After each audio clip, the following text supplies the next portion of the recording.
In May of 1994, Cleashindra Hall was ready to graduate from high school and had big plans for herself. She was an honor student and had been selected to give a speech at her graduation, which was just a few weeks away. Cleashindra, who often went by Clea, had been planning to leave her hometown of Pine Bluff, Arkansas, and attend Tennessee State University, with her ultimate goal to become a pediatrician.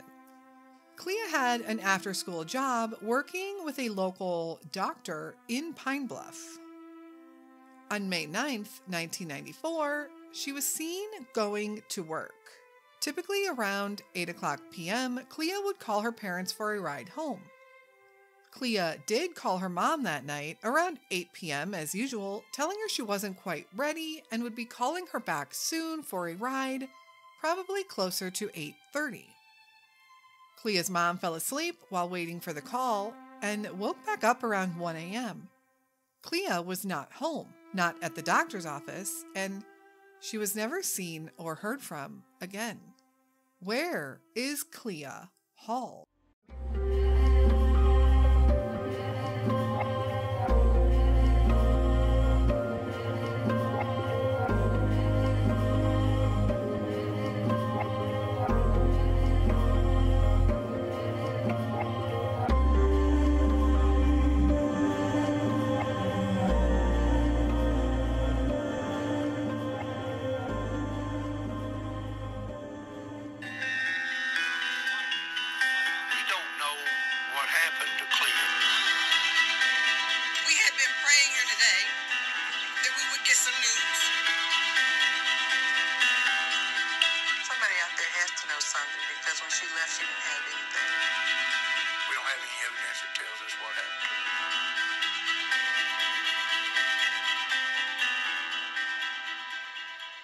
Cleashindra Hall had a big heart and an even bigger love for children. She's always played with somebody's children. I mean, at church, she worked in the nursery. At only 18 years old, Clea, as her family nicknamed her, had a big plan. Her mother, Laurel, explains. She was in the Beta Club, President Achievement Awards. She was a good student. And she had dreams, and back then, that she wanted to be a pediatrician. Clea was weeks away from finishing high school. Excited about graduating. She was going to do an internship in Boston for the summer, and then she was going to go to Tennessee State. But all those dreams faded away. Cleashindra Hall vanished May 9th, 1994. We have not yet, in all these years, a trace. Pine Bluff Deputy Police Chief Terry Hobson has been involved in the case on and off for 25 years. I wish that we could find out what happened to her, and we will continue. Hello, and welcome to the Where Are They podcast bonus episode. Today's episode covers the case of Cleashindra Hall. She typically went by Clea, so that's what I'm going to refer to her as here. This case takes us back to 1994, so we are going back a ways, 28 years actually. But this is the type of case they make movies about, and yet I bet the majority of people out there have not even heard of Clea Hall. Clea was born March 30th, 1976, to parents Willie and Laurel Hall. She was super bright, a great student, loved playing in the marching band, and was close to her family, which included her parents and 3 younger brothers. In 1994, Clea was so close to graduating and already had her summer internship set up in Boston. She was attending Watson Chapel High School. After graduation and completing her internship, she was planning to head to Tennessee State University, where she would pursue her dream to become a doctor. Since Clea also loved kids and loved helping people, her career choice of becoming a pediatrician seemed perfect for her. Clea seemed to have everything going for her. The weekend of May 6th, 1994, Clea attended her senior prom. She spent Sunday, May 8th, celebrating Mother's Day with her family. Monday, May 9th, 1994, was back to business as normal. Clea went to school, and because she was a senior, she was allowed to leave early to go to a job, which is what she did on this day. Her mom picked her up from school, and they drove over to Dr. Amos's house. However, no one was home, even though they had been expecting her, which was a little bit unusual. But Clea and her mom just went ahead and drove back home, and Clea ended up taking a nap until about 4:30 p.m. when Dr. Amos called to say that he was now ready for her to come over. Laurel dropped Clea off around 5 o'clock p.m. that night. Dr. Amos had his office inside his house in Pine Bluff, and Clea would do some administrative tasks for him. Dr. Amos wasn't a medical doctor. He was actually running a nonprofit or some type of charitable organization in which he distributed grants or financial resources to in-home daycares. Clea usually finished up around 8 o'clock p.m. and would call her mom for a ride. On this particular day, Clea did just that. But she wasn't quite ready to come home yet at 8 o'clock, and she told her mom that she would probably be ready closer to 8:30, but she would give her a call to confirm. Laurel hung up the phone and proceeded to doze off on the couch while waiting for Clea's call back. Her husband and Clea's father, Willie, arrived home around 12:45 a.m. and noticed Laurel sleeping on the couch. He woke her up, and together they realized that Clea had not come home. Laurel immediately called Dr. Amos, and remember, it was 12:45 in the morning. And Dr. Amos answered on the first ring. He told Laurel that she had left his home around 8:30 p.m. after someone arrived to pick her up. He just had assumed it had been Laurel. He didn't get a good look at the car. He just noticed that Clea had left through the garage, and there had been a waiting car outside. Laurel was worried, but thought maybe she was with a friend. Even though that wasn't necessarily normal, nothing else really made sense. The next morning, Clea's younger brother, who went to the same high school as her, said he would make sure that Clea was at school. Clea never missed school, so they expected her to be there, even if she had spent the night with a friend. When her brother arrived at school, he immediately noticed that she wasn't there. But he learned that that morning, the senior members of the band were going to be performing at the elementary school. So he waited until lunchtime and tried to track Clea down there. When he realized that Clea was not in school, he called his mom, who immediately called the police. Unfortunately, the police told her there was nothing they could do until Clea was missing for at least 24 hours. This was back in 1994, and I want to remind everyone that this is not true.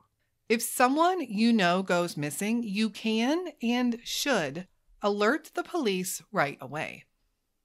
The family organized their own search, looking through the streets and the wooded areas of Pine Bluff, specifically areas near Dr. Amos's house. They also started putting up missing posters all throughout town.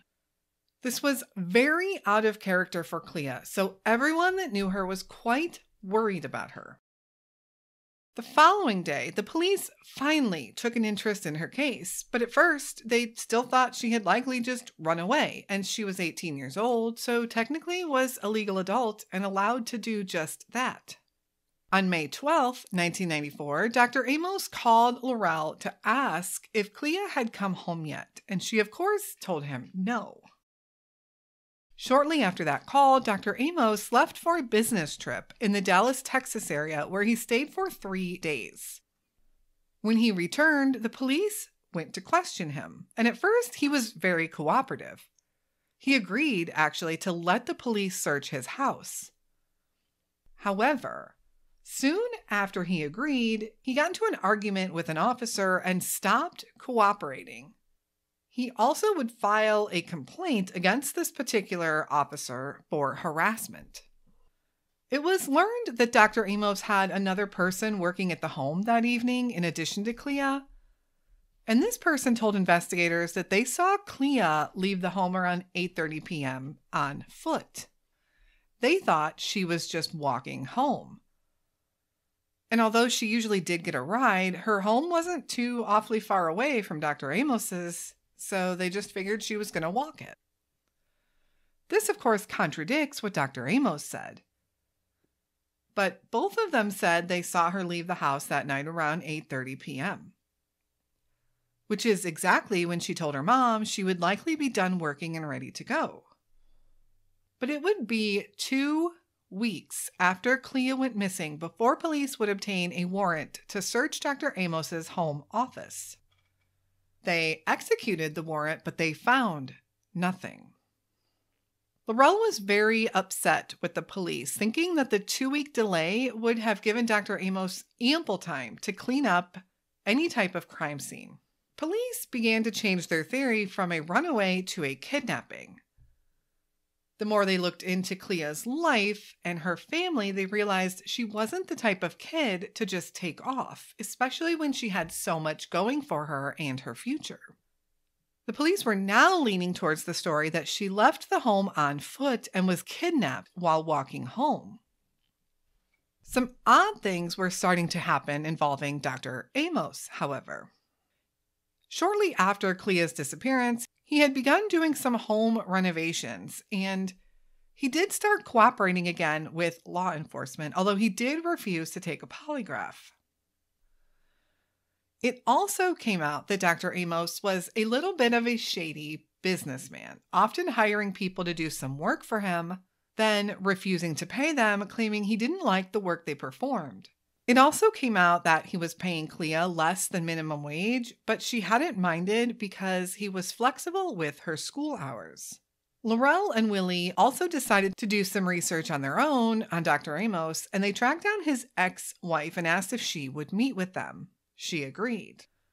The three met at a restaurant, and immediately Laurel was uneasy because she had noticed a man watching them from across the street. The ex-wife told Laurel that she had hired him because she wanted to make sure this wasn't a setup. She also said she was fearful of Dr. Larry Amos, her ex-husband. She told them that he was often violent with her, and when she finally got the nerve and strength to finally leave him, he didn't give her a dime of child support. And she had recently filed for support and was afraid of retaliation. When Laurel went to the police with this information, they told her not to listen to her, that she was just a bitter ex-wife. Dr. Amos remained a person of interest since he was the last person to see her. However, there was never any evidence that pointed to him as a suspect.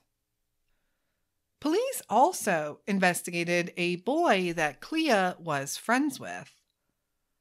Their thought was that maybe he was the one who had picked her up that night, and he was questioned and he did agree to take a polygraph. However, those results were labeled as inconclusive. This boy also was named a person of interest, but was never publicly identified. Police have also come out and said that there is no hard evidence pointing to this young man as a suspect either. So what are the theories in this case? Theory number 1. Dr. Amos did something to Clea, meaning Clea met with foul play at the hands of Dr. Amos. This is what a lot of people believe. He was the last person to see her. But police have never been able to find anything to lead them to consider him a formal suspect. A few oddities that stand out with Dr. Amos. Why did he answer the phone on the first ring at 12:45 a.m.? Did he just happen to be sitting in his office still at that time? He told police he was awake watching TV in the next room, but Laurel still questions how he got to the phone so quickly. The timing of the home renovations is suspect also. In 2012, when Clea's case was featured on TV, one of the workers that had worked on the renovations reached out to police and stated that they had filled a hole in Dr. Amos's backyard with concrete, and he said there had been a horrible odor in his backyard. Police did conduct searches at the home a few times, even one time bringing in cadaver dogs. Some reports indicated that they hit on something, and other reports say they didn't hit on anything. So I really can't be 100% sure to tell you what happened with those cadaver dogs. There's also the rumors of his strange work activities and possibly some illegal stuff going on with his business. Did Clea perhaps pick up on some of that and question him about it? And while Dr. Amos remains a person of interest, there hasn't been anything to push him into being a full-blown suspect. Theory number 2. Clea was picked up by someone she knew, and they are responsible for what happened to her. We can't really justify the two different stories about how Clea left the house in a car or on foot. And if she did leave and get into someone else's car, whose was it? It's really too bad that this was in 1994, well before Ring doorbells were even a thing.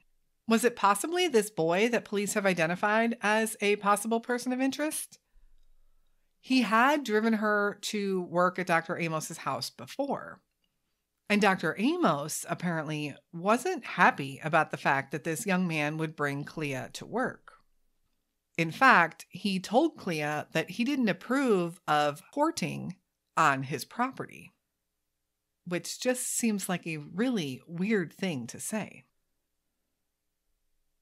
Maybe it wasn't this particular boy that picked her up, but maybe somebody else that she knew. Maybe someone else she had been talking to.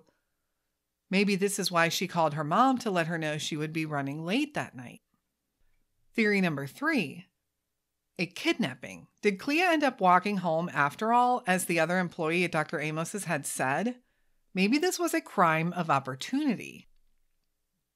The only question I have about this is her mother had come out and said that every once in a while Clea would walk home. However, when she did this, she would let her mom know, and one of Clea's brothers would walk over to Dr. Amos's house and walk her home. She had never, ever walked home alone.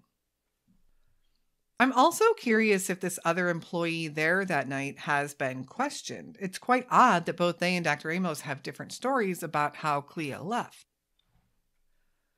So what do you think happened to 18-year-old Clea Hall? Clea is described as African American, 5 foot 8 inches tall, and weighing about 120 pounds at the time she disappeared. She was wearing her hair in a short ponytail the day she was last seen. She had also been wearing a white shirt and shorts set with polka dots on one side and stripes on another. She had on white socks and white sneakers. She did not have a cell phone, her purse, or any other personal belongings with her that night. She was last seen at the home of Dr. Amos in Pine Bluff, Arkansas on Fawcett Road. If you have any information on the whereabouts of Clea Hall, please contact the Pine Bluff Police Department at 870-543-5111. Thank you so much for listening to Clea's story. This one is certainly a tragic one, and it seems so much more could have been done for this missing girl. I will continue to share her story, and I encourage you all to do the same. It's been 28 years. The family has waited way too long for closure and answers. We will be back again next week with a regularly scheduled episode. And until then, stay safe and hug your loved ones.